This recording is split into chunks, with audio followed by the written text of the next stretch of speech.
Hi, this trunk normally lifts up at least a few inches, but suddenly failed to do so, and it's really heavy to lift it, and it won't stay up. In fact, you got to be careful or this thing will clock you. So while I'm working on this, I strap it up with a ratchet strap and also connect it to a turnbuckle strap that loops through a bracket and the engine compartment. So here's all the debris on the trunk, and one of the torsion bars, or spring supports, snapped, taking out that plastic holder on the way out. So we're going to get the parts for this and fix it. And one of the two is still intact. We're going to replace it anyway. So we're using Honda parts. The one that broke is the left spring. And here's a new clip. To complete this job much easier and safer, we have the Honda tool. I'm going to disconnect this trunk light so I don't drain the battery. And just unplug that. This release for the seat back is in the way, so let's unclip it and let it hang there. Okay, we need to take this one out, so let's look at the way it's installed. And there you can see the hole it goes in.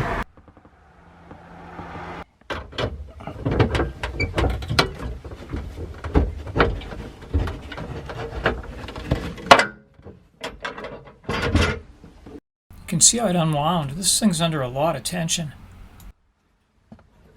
The tool worked great.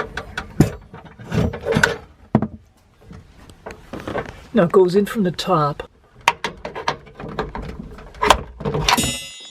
Okay, we're laying this thing down side by side with a replacement part just to make sure it's exactly the same, and other than the color, it is.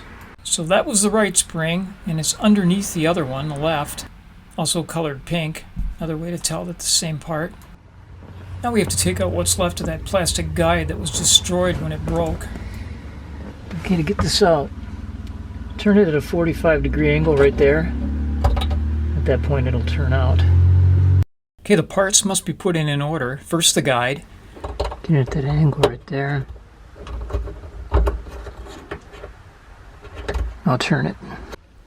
Next we'll install the right spring.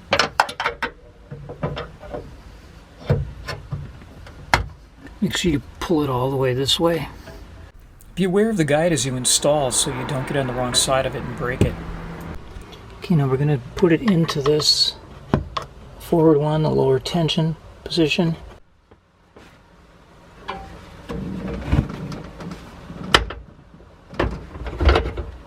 Oh, wait a minute, it got too far in this way.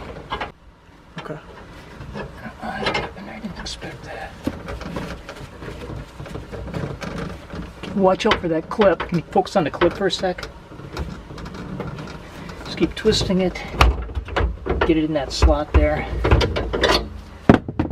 And there's the normal tension position. Okay, now we're on to the one that was broken, which is the left side spring.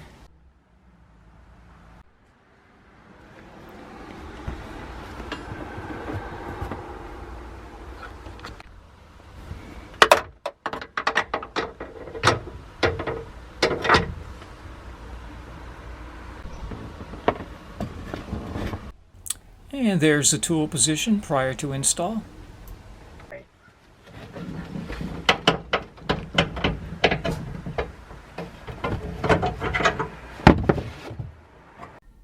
And in the normal tension position.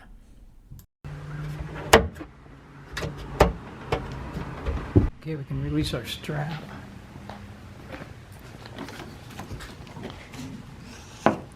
It stayed up.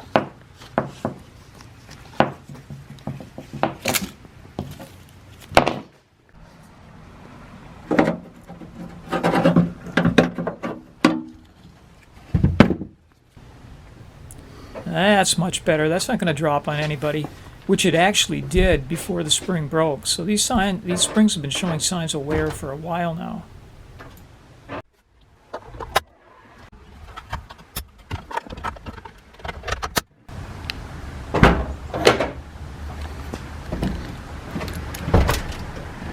That's better than it's worked since I bought the car.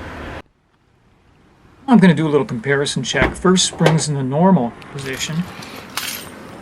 Check the lift on it. It's about 7 1/4 inches. And there it is in the high tension position on this side. And there it is in the high tension position. Both of them now. Okay, both of them in the high tension position. Looks like it went up higher. So if your springs are older and weak, high tension position will give you a few more inches of lift. But with brand new springs, you might want to leave it in the normal position. Thanks for watching, and please subscribe.